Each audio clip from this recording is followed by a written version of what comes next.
No mercy. Yes.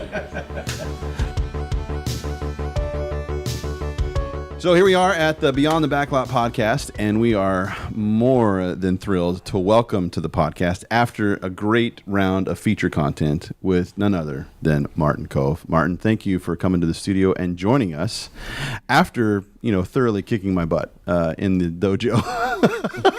That was fun, actually. The dojo was a gas. I mean, I didn't know. I hadn't been back there in a long time, and to be back there with my son and you all knowing everything. I mean, you guys knew everything, and you do a movie there. And I think I had 102 fever when I was marching up and down the aisles there, and mercies for the weak, and do you have a problem, Mr. Lawrence, and whatever, and.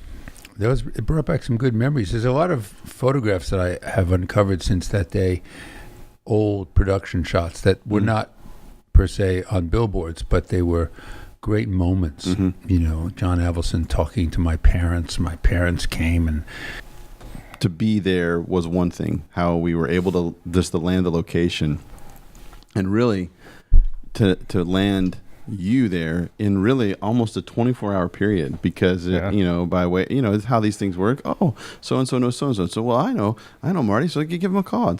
And before we knew it, within 24 hours, we're on the phone with you.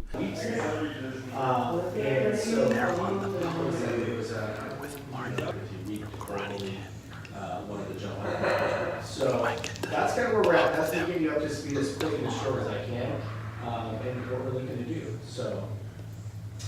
And then here you are walking into it. So it was it was kind of all amazing how it all came together. And then you were such a great sport to just give us all the time in the world to take us to a place that I don't think anyone really gets to go, like to be in a place of iconic movie history, and then to be there with somebody who hadn't been there in a while, and just to kind of in real time relive it.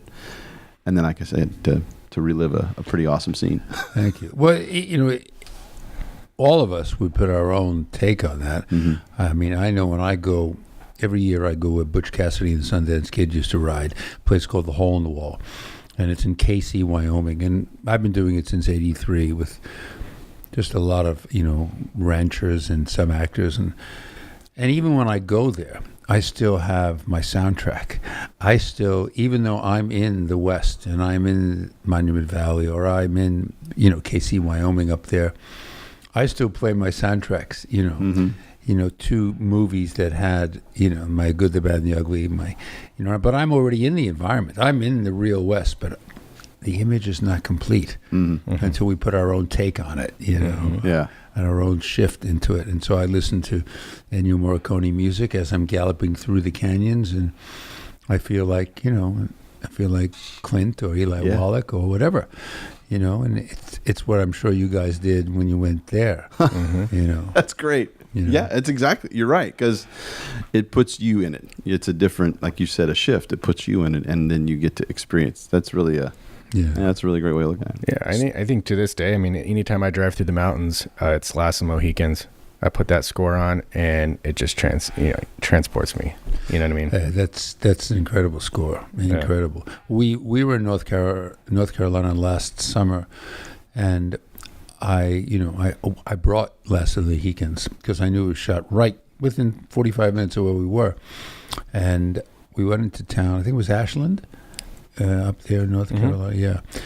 And there, in a mercantile store, and there the guy has a poster of Last of the Mohicans. And I said, wow. I said, what was your involvement in that? And he says, I was the location liaison.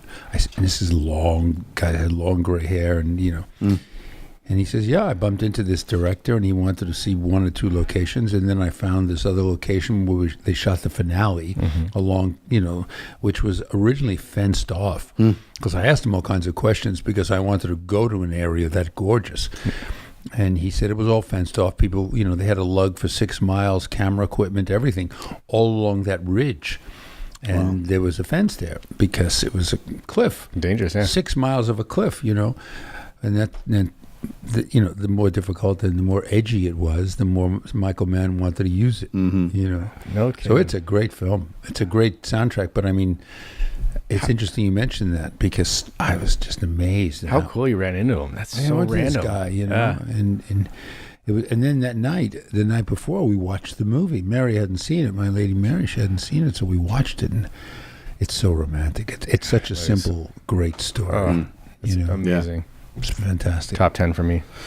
So one of the things we like to do on the podcast is anytime we have a special guest is just kind of give us a little bit of how you ended up in this world of storytelling and acting and how you found yourself in front of the camera at some point. You know, was it a dream? Was it happenstance? Was it an accident? Was it something you sought after? I mean, you're originally from Brooklyn, right? From New York. So how does a kid grow up in Brooklyn find himself in LA shooting movies? Dreams. Yeah. It's all dreams. How do you guys find yourself doing this with me? Yeah, right. It's dreams.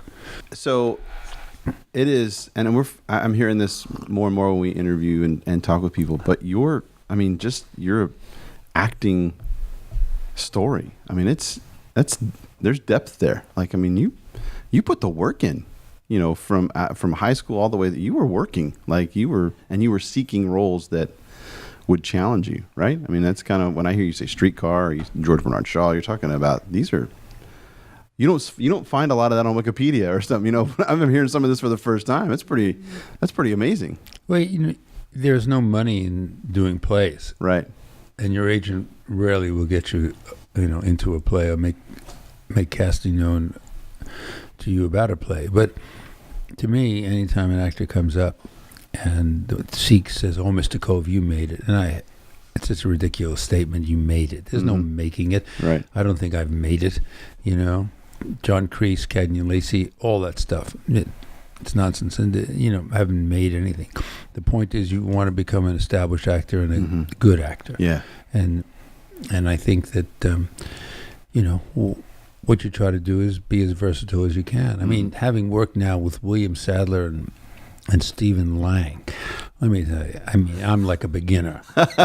These characters were brilliant. I mean, they go back to doing Shakespeare in the Park and Pap and all the stuff that I wanted to do that when I auditioned, I never got the part. Right. They got those parts. Yeah. And, they were just doing wonderful things. And we all came up from the same era. I'm probably a little earlier than they are, but, they got a chance to do a lot of Broadway and I did some, but not a lot, not as much as they did because I left. But they're consummate actors and wonderful, wonderful people. And I love working with guys from New York because it's all about me. And most of the time you don't get a chance to do that, and anytime, like I think I'm going back to get this award at the Hoboken Film Festival, and it's really, I don't care about the award so much. I really have some excuse to go back and see To Kill a Mockingbird. Oh man. So my cousin got tickets and she's joining us, and I'll take Mary, and nothing's better than going to New York theater. I'm telling you, it's the best. Have you seen it? I haven't seen To Kill a Mockingbird, but when you talk about going to New York to see theater, I don't know if you remember this. Several years ago, God of Carnage came out with Jeff Daniels. Yeah, of course. And I saw it. Oh yeah, I keep wanting to say Tony Soprano, but Gandolfini. James Gandolfini. Yeah. So we ended up second row, and it was the single most moving piece of live theater I had ever been a part of. No intermission. I mean, it just was gut pounding acting. And again, the spit is flying off of us from these people because they were so. I mean, it was brilliant. It was hands down one of the best plays I've ever seen. So you get to LA, and I'm sure it's not the first thing out the gate, but you get some you get some parts at some pretty well known spots. Gunsmoke, you gotta roll it, right? Yeah, sure. I love Gunsmoke. Yeah, and you're already a Western fan. I mean, we always find that on this show, super fans show up, and we find out, and you're kind of a Western super fan. You're pretty much a super fan of all things great storytelling and movies anyway. But so you do Gunsmoke, you get some other shows, but Cagney and Lacey becomes a thing, And I was curious, what this was a show in the early 80s with 2 female leads as detectives. That was different for that time, right? Oh, of course. I mean, audiences were not ready. American audiences were not ready for that. English audiences, we were the hottest show in England. Really? Yeah, and the joke of it was I went to do a movie there, that's how I know. And I was like Robert Redford there, you know. And Victor is Becky here, Robert Redford there, you know. And like, you know, you're doing this show and you want more in this show. You want more stuff, and you talk to the producers, Barney Rosenzweig, who's a wonderful man. And you know, it's called, you know, my character. I think when they canceled the show after 6 years, and my character's name was Victor Isbecki. After they canceled the show, I got a letter from the producer, and he said, "Just when I was going to call the show Cagney, Lacey, and Isbecki." You know. So he sent that letter to me, you know, and I was always wanting more to do, you know, and because I got a lot of fan mail, and as that character, you know, he was the TNA of the show, you know. So you're the eye candy. Yeah, I was the eye candy, and I you know, I really wanted a lot, but it was so well written, and we had such a great time, the 6 of us. There were no fragile egos there, and we were canceled twice. We all didn't know if we were ever going to be picked up in the next season, and I was able to go off and do the Rambos and, you know, do the Karate Kid movies during the hiatus, and it was really interesting, you know, because the writing was so good and the issues were taking from things, basically subject matter in the New York Times, you know, on the other end of the country. Yeah, and so, you know, it was just great. It was really good. Quite contrary to what I'd been used to doing, which was more physical and action movies and television shows. So, you know, yeah, I think it was about a year after the show was done. It was 1989, and I met a black tie affair, and Charlie Bronson's there, and I actually had done White Buffalo with him, 1976, and I walked up to him and I said, "Charlie, you remember me from White Buffalo?" And he says, "Sure, I remember you. You still doing that series with them girls?" So I said, "Cagney and Lacey?" He said, "Yeah, it's my favorite show." That's awesome. Oh, that's great. I mean, you know, what's the chances? Right. Charles Bronson, like, you know, 80s all things man show stuff, you know, movies, and he's like, "That's my show." That's great. You know, Charlie Bronson was doing guest stars in the mid '50s and did the first series, Man with the Camera, which was, you know, 57, 58, and then, you know, we all remember him first seeing him basically in Magnificent Seven, and then it was, you know, after that was history. But, you know, he was a really nice guy, and I had a good time with him. Yeah. And for him to be a fan of Cagney and Lacey, that's awesome. Blew me away. Yeah. You know, that's great. So I'm picking up one. Music's a big deal to you, like when it comes to movies, soundtrack, and then this Cagney and Lacey. So we were digging out and we were listening to the Cagney and Lacey theme song. Like, I'm gonna refresh your memory, as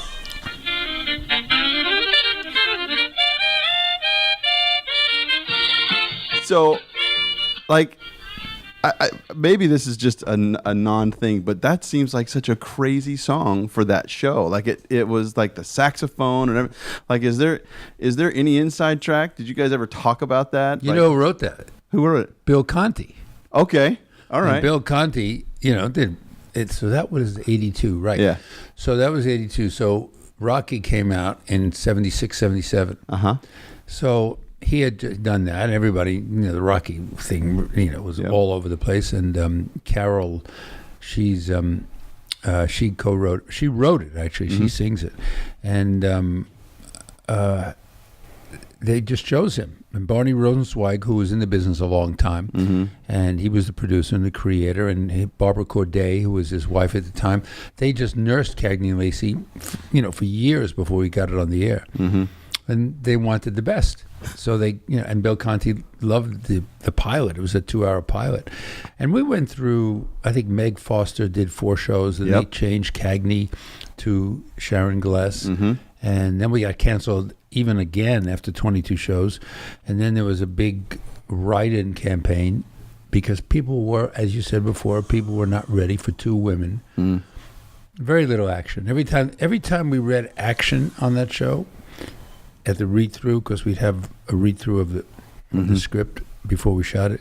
Every time we read action, and it was always me who was doing the cool action, we'd shoot the show, and when we would shoot the action, it was written out as if it happened already. Okay. So I was, instead of catching the perp running around, which was kind of cool, I was in the back seat with him. Going to the... Just skip right forward. Yeah, they just skipped the whole thing. So, I was kind of robbed on that show left and right. But the quality of the work and the camaraderie that went on. And I went on doing a movie, White Light, with Al Waxman, who played Lieutenant Samuels. Yeah. He directed me in a movie, White Light, up in Canada. And I had a great time. It was a romantic lead, and, it was really a lot of fun. Great people. Yeah. Great people. It was a great show. I remember watching it, and I've growing up in that time, and I remember watching Cagney Lacey. But rewind. So we'll talk about the Karate Kid canon as it exists, 1, 2, and 3, and now we've got Cobra Kai. We talked a little bit about this, and I don't know if we got it in the feature episode, but you found yourself in a role that was delivering iconic lines, like lines that would be matched up with other iconic lines in film history. When we think about iconic lines, what do you think about? There's no place like home. Frankly, dear. Yeah, right? Make my day. Make my day. And sweep the leg. There it is. Yes. Sweep the leg. It's not even up there. It's part of the greatest lines from films. And you had no idea at the time. No idea. No mercy. Mercy is for the weak. Yeah. Wax on, wax off, all of that. I remember riding in Atlanta, like 60,000 people in a parade, and Ralph and I sitting in the back of Billy wasn't there. It was Ralph and I sitting in the back of a convertible. And all these people were screaming, no mercy, sweep the leg. Mercy is for the weak. And they were all screaming. Super exhilarating things. And then Ralph turns to me and says, he says, I'm the star of this movie. I never hear anybody scream, wax on, wax off. And I cracked up. I thought it was very funny, Yeah. And we talk about that a lot now. I was looking on Amazon for some shirts, and there was your face on a shirt, and it says sweep the leg underneath it. I mean, that's got to be crazy, having your face on a shirt with lines that you delivered. I mean... I never knew much about that until, I think it was an autograph show or a personal appearance in New York, and it was my first autograph show I ever went to, a personal appearance deal, and it was I can't remember the name now, but I was there with the cast of Last House on the Left, just crazy horror movie, 1972 I think, and they weren't selling anything, but I was selling some photographs from Karate Kid. And kids would come up with the shirts on. This goes back 10 years. And kids would come up with the shirts on and my face, and they'd know every line I ever said. And I never realized that fans really, in this movie, in Karate Kid, I just didn't think about it. They really nursed all the dialogue, and they knew every line about this character, John KREESE, who became monumental to them. For me, when we did the movie, it was just another heavy. Yeah. I never knew that these lines were going to be. I never thought, we always had a problem with the title. So it sounded like a Bruce Lee movie. Nobody knew we were going to go into this space and 35 years later work together again. But it was all in the writing. The writing was terrific. Kamen did a great job. Robert Kamen. He endorses these three writers, Josh Yield and John Hurwitz and Hayden Schlossberg, and he loves their work, and he's a terrific writer himself, Robert Kamen. All the Taken movies and everything, and he wrote all three Karate Kid. Very, very articulate. So, it's kind of interesting. Those words come up. You don't think about them. Yeah. They come up every day. You know, I'll press a button to get into a building that I don't know who the security guard is, and all of a sudden over the voice box it goes, no mercy. on an elevator. My character, he just never wanted the twinkle. He never wanted me to smile. He wanted stoic death. So I gave him stoic death. Nailed it. Yeah, I think we talked about that, how you don't react when things are good and you don't react when things are bad. Yeah, that's what we talked about Yeah. in the dojo. Yeah, and you know, because there's a lot of transitional things in season 2 for John KREESE. And I guess it paid off, because yesterday I got this in the email, and it was my son sent it to me. It's YouTube Originals. The original series Cobra Kai is the most in-demand digital original series in the world, according to Parrot Analytics. And Parrot Analytics does, they do all. It's sort of like the Nielsen rating. Right. I couldn't believe it. And that means that we go past all the people on Hulu and Netflix. That means that the only competition we have is Game of Thrones. I mean, all this from a Bruce Lee movie, from 19, and they saw it when they were 6. Yeah, right. Our writers. Right. Yeah. They saw this movie when they were 6. Yep. Nursed it for years and years and came up with it. And it's all fascinating. I mean, is there ever a phenomenon in, when people talk to my friends, Sly Stallone, and, they wanted Jimmy Caan for the role. And he said, no, I'm going to do it. And the rest became history, and there's so many stories like that, firing Spielberg twice from Jaws, Right. and then it becomes the first movie to, come close to 100 million, Yeah. 77.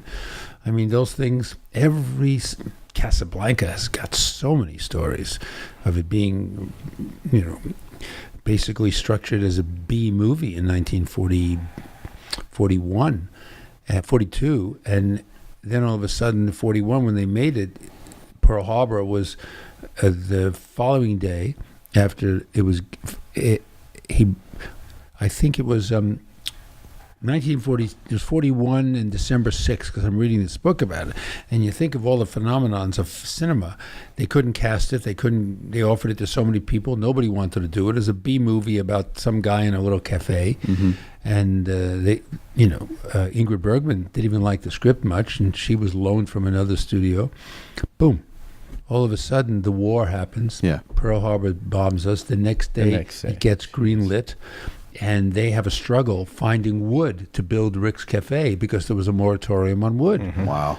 Gets the green light, starts shooting in May, 6 months later, and it wins at the box office, because when it came out, it was nationalism. All the European actors on there were running from the Nazis 5 years earlier.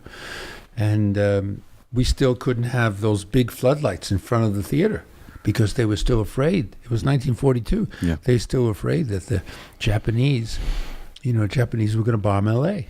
So they had to limit those big, That's wild. floodlights. Yeah. Yeah, I mean, all these great stories of every phenomenally successful movie. Every one of those films has a great story of nobody. Star Wars. Yeah, right. Same I thing. mean, special effects movies aren't in, but we like it. We'll do it. But one of the unique things about Karate Kid is that it's not only a classic, but you got to come back 30 years later and recreate that character.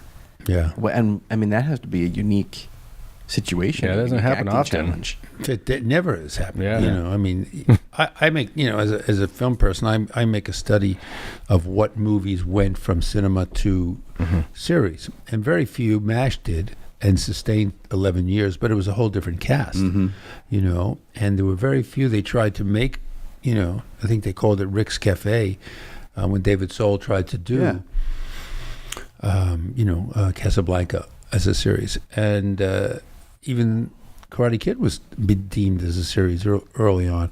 It doesn't make it because they try to do things too much like the show, like the film, like the classic. The great thing about Cobra Kai is that it's it's all new people. They're all gray. They're not black and white, and it's all different stories. And all the characters have great arcs. So these writers just wrote what they wanted to do, as if the show continued, as if the show literally had its own, as if the movies literally had their own life afterwards. Yeah. They weren't just a new installment of the Karate Kid. Yeah. And I Same think, timeline. People love the timeline thing, right? Yeah. Like you said, that your character continued to exist. So John Kreese, where's he been? What's he been doing? Yeah. And that's. I mean, yeah, people love that, and that's what's so cool too, is that it went from movie to series instead of maybe the usual series to movie, right? So like your Dukes of Hazzard, right? They try to make a movie out of an old series, and sometimes it works, sometimes it doesn't. Miami Vice, Miami Vice, yeah, a lot of that stuff. Yeah, but yeah, I mean, this is cool. It's a series from a movie, and it's the right time, right place, and people can binge it and they can invest in the characters, and it always feels like a long version of a really long movie, right? I mean, each episode going into the next. Yeah. Well, and I think like you keep talking about. I mean, these guys did it right. I'm just going to assume everybody that's listening and watching has seen season 1. If you haven't, go watch it on YouTube Premium. But the fact that you show up at the end, that was just brilliant. Like, had you shown up any sooner, it wouldn't have been right. But just the fact that you showed up when you did, and it's like this mic drop, like, like, wait, what? They thought we were done. But now they see.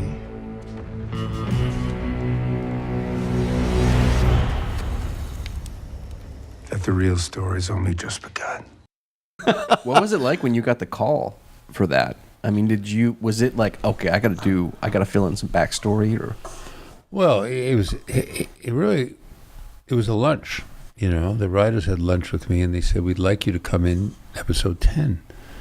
And I said, season 1. And I said, well, why can't I come in episode 5? Episode 6? I mean, as long as we're talking. Yeah, and they said, no, you're going to set up season 2, and you'll be a regular in the show. Season 2, season 3. And I said, okay. And I agreed to it because they had a perception of our characters, and they were so well perceived by them, and they were so persuasive, and they knew what they wanted to do. It's the same reason Billy and Ralph agreed, because that was a couple of months earlier, and they just knew what they were doing. They had time to nurse this, and they're 3, as we talked about before. They call themselves nerds. I don't think of them as nerds. They're just really studied individuals that know film. Yeah. And they just get it right. There are full arcs to all the characters. Yep. Everybody's gray, not black and white like in the movies, and everybody's flawed. And then in season 2, you get a chance to see exactly what goes on with John Kreese. And they said they'd write him in season 2 with lots of texture, lots of color. And I said, okay, I'll go for it. And sure enough, when I did, walk into that dojo, and I was nervous. Am I going to live up to what I did 30 years ago? And first rehearsal, I walk with a cigar, and they wrote a cigar. I don't know. They wrote a cigar. They wrote a cigar, and I like Cuban cigars. I think they're great.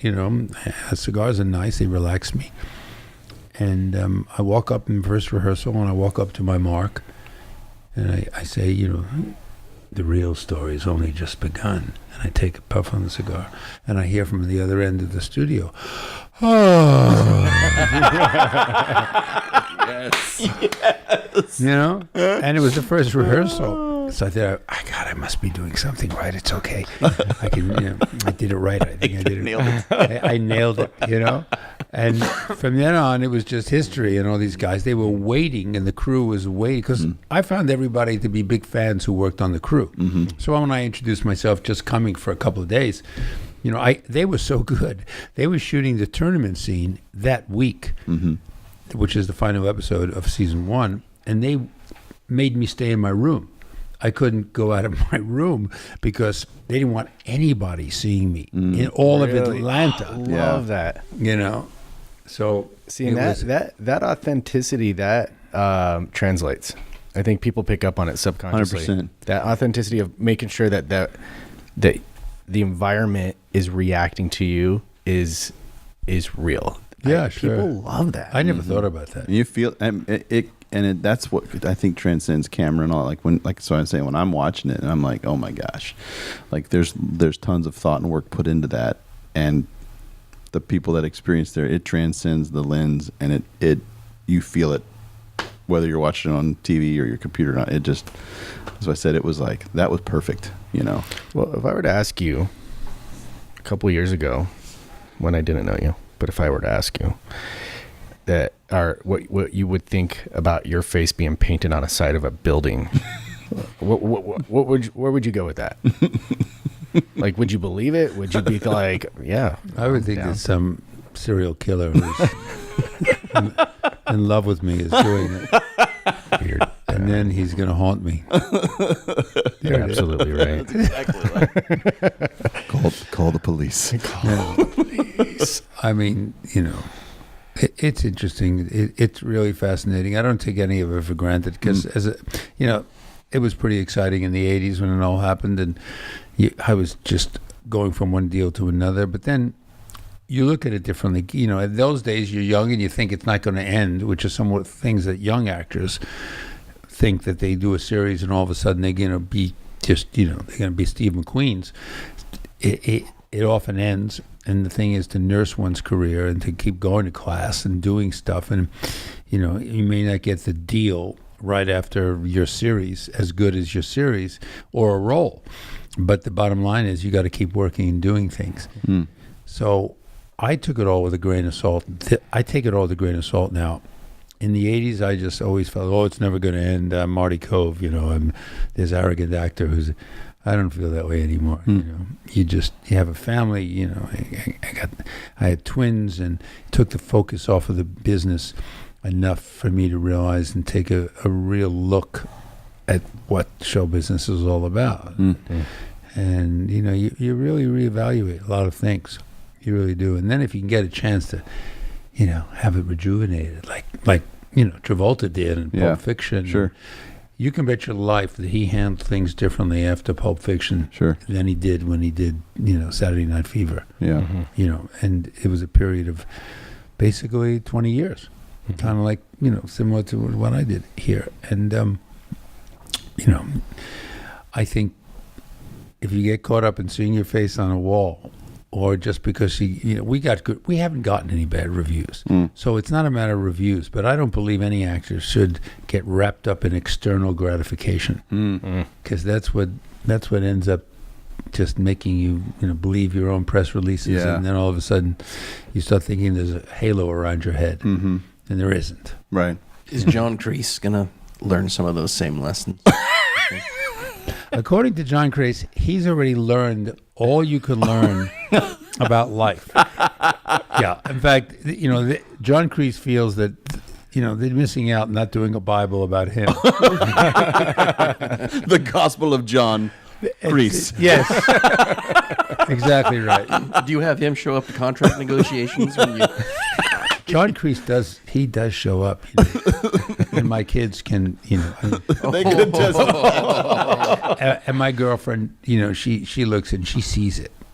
She sees it. Mary sees it, Mary's very kind and sweet and loves everybody and very good businesswoman and all, but calm. When I get a phone call and I have to deal with American Express, and it outsources me to India or Philippines. It's not a matter of I've made movies in both places, and people are the greatest. But when you have an issue, and you really trying to make sure people understand you, you can be talking to someone in Des Moines. It doesn't matter. And so John Kreese, and if they don't get it, John Kreese comes up. John Kreese just comes up. I can feel it. No twinkle. There's no twinkle. And I have to go into another room. I have to. I feel it in my eyes. I feel it all over my hands. I can feel it. John Kreese comes up, and if Mary watches it, she just looks, And there's always, she'll always say to give me a lesson about humanity once I hang up the phone. John Kreese then gets a Miyagi in Mary. Yeah. A friendly Miyagi. Guy doesn't want to kill me and hurt my nose. I hated that scene, tweaking my nose. I mean, I think I hated it as an actor, and I hated John Kreese. Certainly hated it. Sure, right. But it's really he does come up, and I wasn't aware until Cobra Kai. I really wasn't aware of it until I watched a lot of those scenes in regard to body language and behavior, and I watched a lot of that stuff. And he, as you say, he was pretty unemotional towards his students being triumphant, or if they lost. He didn't like them losing, but it was just a modicum of difference there. It's kind of interesting. You're looking back at that, and that's why everybody thought he was a bad guy. Yeah, because he wasn't really emotional about good or bad. More emotional about bad than good, but it was a very fine line. And he isn't pure bad. He's just a guy who really has certain values. And we explore these values in Cobra Kai, where we didn't get a chance to explore those values. You just saw, a dark sensei, who, if his students didn't win, then they should be completely removed from the planet and dust to be sprinkled in the ocean. Yeah. That's not what this character is about. Yeah, well, it's interesting that you say that, because I know, the ending of Karate Kid 1 changed to the freeze frame on Miyagi versus carrying it back out into the parking lot where 2 picked up.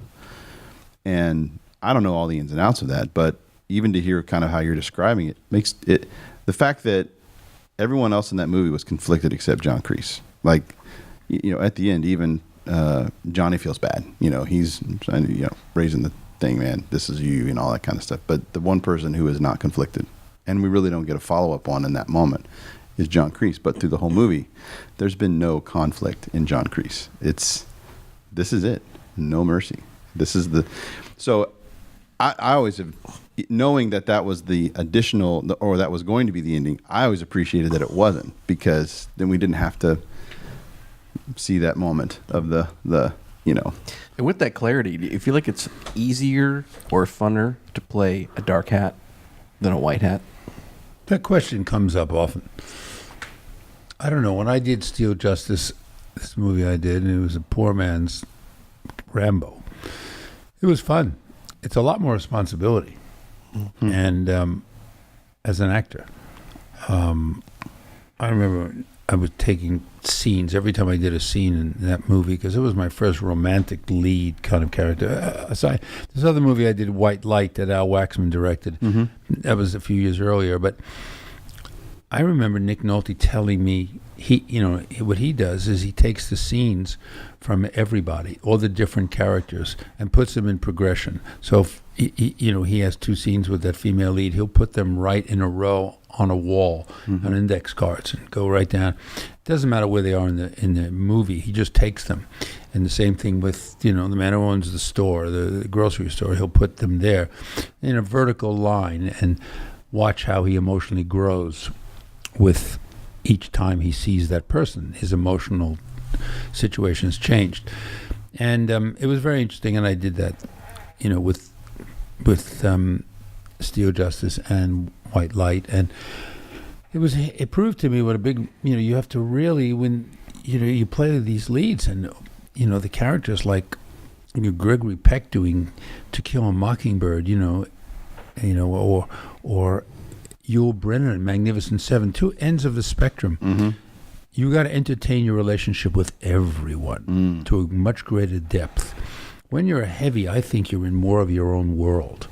Everybody's got to conform to you, because you're a violent person. You control the negativity in this project, and everybody's trying to find out more about you than you are about them, because they're in conflict figuring out what are we going to do, or their lives are at stake. So if you're playing a villain, you are imparting information on those people because you're a threat. Yeah. They've got to find out who you are and what you're going to do next. Same with John Kreese in the series, people don't know. So when I go to it was at Austin, and we did the world premiere there, and every time I came out, didn't matter what I was thinking as the actor, but every time I came out, it was, oh. I could have come out with a smile. It would have been, oh. What's he going to do now? Yeah, right. And I don't know why that is. I really don't. It's just because the character is just the character. Right. And it's fascinating. It's all fascinating because it's the legend of the bad guys who are very interesting.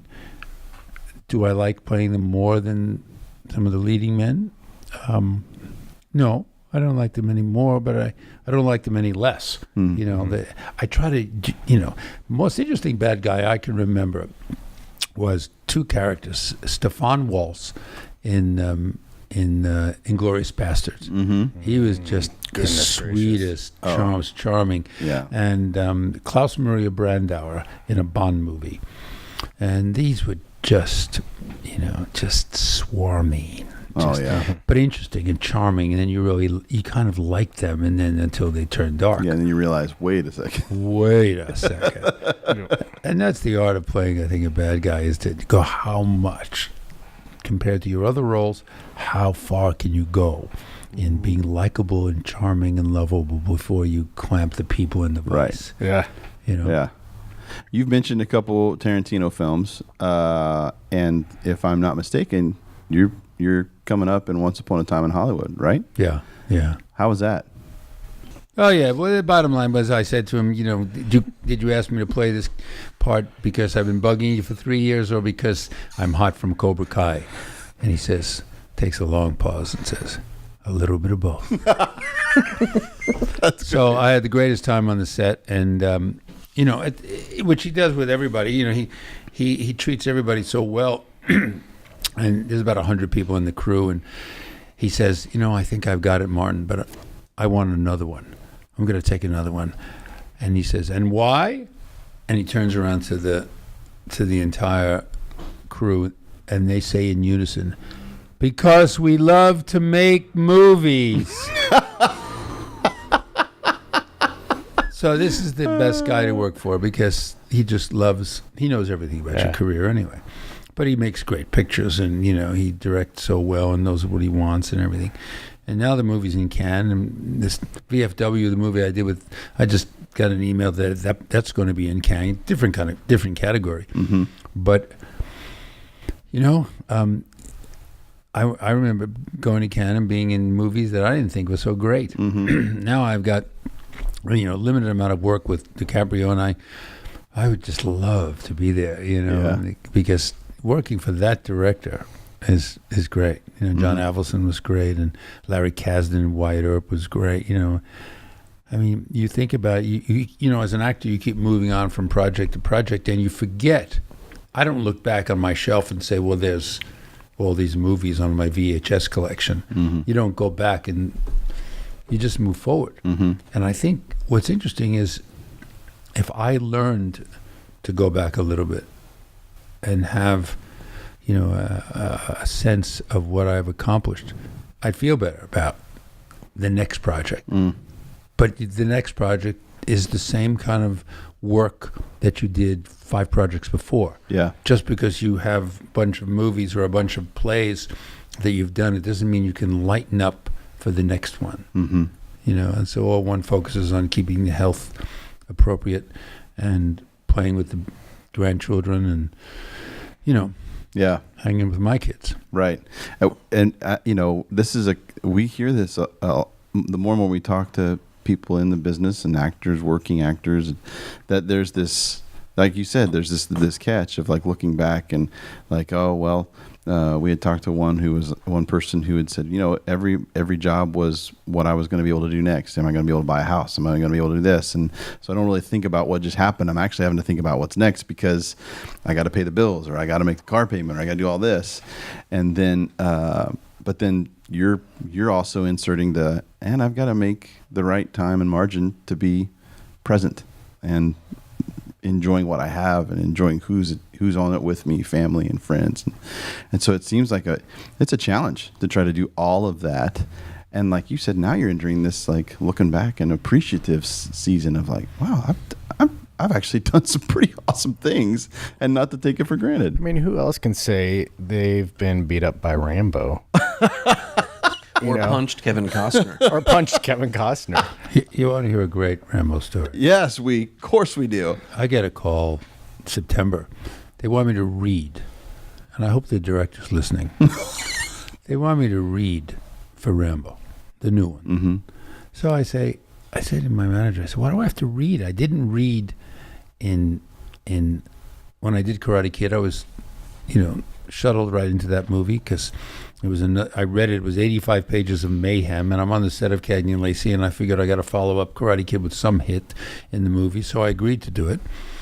And I didn't read for it then, and I'm really not available probably to do this movie because it's shot in the time we're doing Cobra Kai season 2.